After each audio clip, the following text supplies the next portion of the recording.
வணக்கம். நம்மளோட சிறுகதைக்கு ஆசை சிறல. வரக்கூடிய எபிசோட் எந்த மாதிரி விஷயம் நடக்க போகுது சொல்லி நம்ம இந்த வீடியோவில் பார்க்கலாம். ரோகிணிக்கு சிட்டிக்கிட்ட கடன் வாங்கின விஷயம் மீனாக்கு, ஸ்ருதிக்கு, அதே மாதிரி மனோஜுக்கு எல்லாமே தெரிஞ்சு போச்சு. அடுத்து நம்ம அத்தை கிட்ட எப்படி யார் என்ன சொல்ல போறா அப்படின்னு தெரியலையே அப்படின்னு சொல்லி பயத்தோட இருக்காங்க. அந்த நேரத்தில் மனோஜ் வந்துட்டு, ஏன் ரோகிணி, ஏன் நீ கடன் வாங்கின அப்படின்னு கேட்குறாங்க. இது கேட்ட ரோகிணி, உனக்காக தானே வாங்கினேன், நான் கடன் வாங்கியிருக்கேன், நான் கேட்ட போகிறேன், உன்கிட்ட நான் காசு கேட்கல அப்படின்னு சொல்கிறாங்க. அது கேட்ட மனோஜ், இல்லை அப்பா பணக்காரன் அப்படி இப்படின்னு சொல்லிட்டு இருக்கேன், இருந்தாலும் உனக்கு ஏன் கடன் வாங்குற அவசியம், உனக்கு ஏதாச்சும் காசு தேவைப்படுச்சுன்னா உங்கள் அப்பா இல்லை மாமா கிட்ட கேட்க வேண்டியதுன்னு அப்படின்னு சொல்கிறாங்க. இது கேட்ட ரோஹிணி, நான் எப்படி வேணா வாங்கிப்பேன், என்ன வேணா பண்ணிப்பேன், அது நீ கேட்கக்கூடாது அப்படின்றாங்க. சரின்னு சொல்லி ரோஹிணி பார்லருக்கு கோவமாக கிளம்பியும் போகிறாங்க. மீனாவை திட்டிகிட்டே இருக்காங்க விஜயா. இந்த மாதிரி எப்போ பார்த்தாலும் பூ கட்டிகிட்டே இருக்க, மற்றவங்க சாப்பிட்டாங்களா இல்லையான்னு ஒன்றும் கேட்கறது இல்லை, சாப்பாடு வைக்கிறது இல்லை, எதுவுமே பண்ணுறது இல்லை அப்படின்னு விஜய் சொல்கிறாங்க. அந்த நேரத்தில் கரெக்டாக ஸ்ருதியும் வராங்க. வந்த உடனே, என்ன ஆண்டி இதுக்கு தேவை மீனாவை திட்டிட்டு இருக்கீங்க, அவங்கவுங்க வேலை அவங்கவுங்க பார்த்துக்கணும், நீங்கள் தானே சொன்னீங்க இதை, இங்கே பாருங்க அவங்களுக்கு பிஸ்னஸ் இருக்குது, ஸோ இது இல்லாமல் அவங்களுக்கு சமையல் வேலை அதெல்லாம் அவங்களால பார்த்துட்டு இருக்க முடியாது, ஸோ உங்களுக்கு வேணும்னா நீங்கள் பார்த்துக்கோங்க ஆண்டி அப்படின்றாங்க. ஸோ இது கேட்டோன்னே விஜயாவுக்கு மனசுக்குள்ளே நினைக்கிறாங்க, ஆனால் உனா இவ வந்துடுறா, இவ எதுக்கு தான் வராலோ தெரில, சும்மா வக்காலத்து வாங்கிட்டு வந்துடுறா இவ அப்படின்றாங்க. இது முடிச்சோடனே ஸ்ருதிக்கு அவங்க அம்மா கால் பண்ணுறாங்க. ஸ்ருதி என்ன ஃபோன் பண்ணுறதே இல்லை, என்ன ஆச்சு, வீட்டில் ஏதாச்சும் பிரச்சனையா இல்லை உனக்கு ஏதாச்சும் பிரச்சனையா அப்படின்னு கேட்குறாங்க. இது கேட்ட ஸ்ருதி, இல்லைம்மா எனக்கெல்லாம் ஒன்றும் பிரச்சனை இல்லை, வீட்டில் தான் பெரிய பெரிய பிரச்சனையாக போயிட்டுருக்கு அப்படின்றாங்க. என்ன ஸ்ருதியாச்சு, என்ன பிரச்சனை அப்படின்னு கேட்குறாங்க.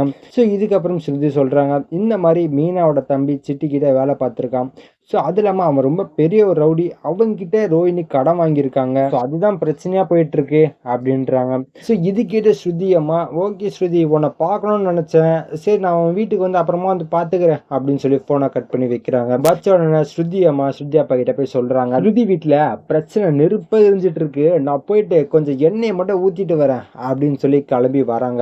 வந்த உடனே விஜயா கிட்ட பேசுகிறாங்க, எப்படி இருக்கீங்க, நல்லா இருக்கீங்களா, என் பொண்ணை பார்க்க வந்தேன் அப்படி இப்படின்னு சொல்கிறாங்க.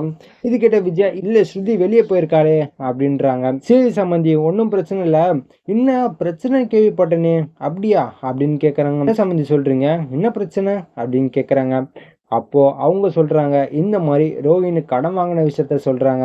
ஸோ இது கேட்ட உடனே விஜயா, என்ன சொல்கிறீங்க, அவ கோடீஸ்வரி பொண்ணு, அவ எதுக்கு கடன் வாங்க போறா அப்படின்னு கேட்குறாங்க. அப்போ ஸ்ருதி அம்மா சொல்றாங்க, இல்லையே மீனா தானே சொன்னாங்க, மீனோட தம்பி அவங்கிட்ட தான் வேலை பார்க்குறேன் அப்படின்னு சொல்லியிருந்தாங்க, மீனா கிட்ட சொன்னாங்கன்னு சொல்லி ஸ்ருதி சொன்னா அப்படின்றாங்க. இது கேட்டோன்னு விஜயாக்கு, என்ன சொல்றீங்க அப்படின்னு கேட்குறாங்க. கேட்ட உடனே மீனாக்கு நீங்க கேட்குறாங்க, ஏ மீனா என்ன இவங்க சொல்றது உண்மைதானா அப்படின்னு கேட்குறாங்க.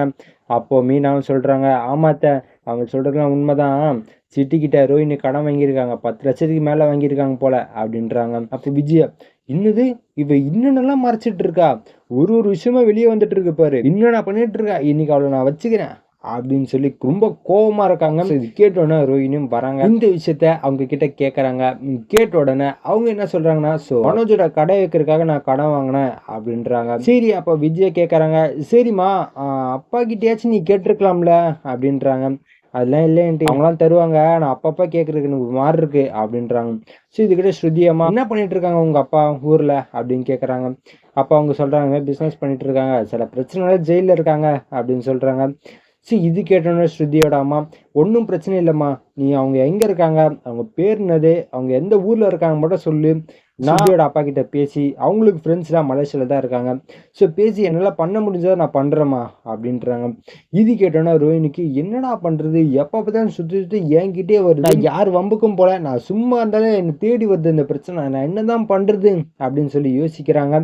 ஸோ இதுக்கப்புறம் எந்த மாதிரி விஷயம் நடக்க போகுது சொல்லி நான் அடுத்த வீடியோவில் உங்களுக்கு அப்டேட் பண்ணுறேன். ஸோ இது வரைக்கும் நம்ம சேனல் சப்ஸ்கிரைப் பண்ணி பக்கத்தில் பெல் ஐக்கன் கிளிக் பண்ணி வச்சுக்கோங்க. நன்றி, வணக்கம்.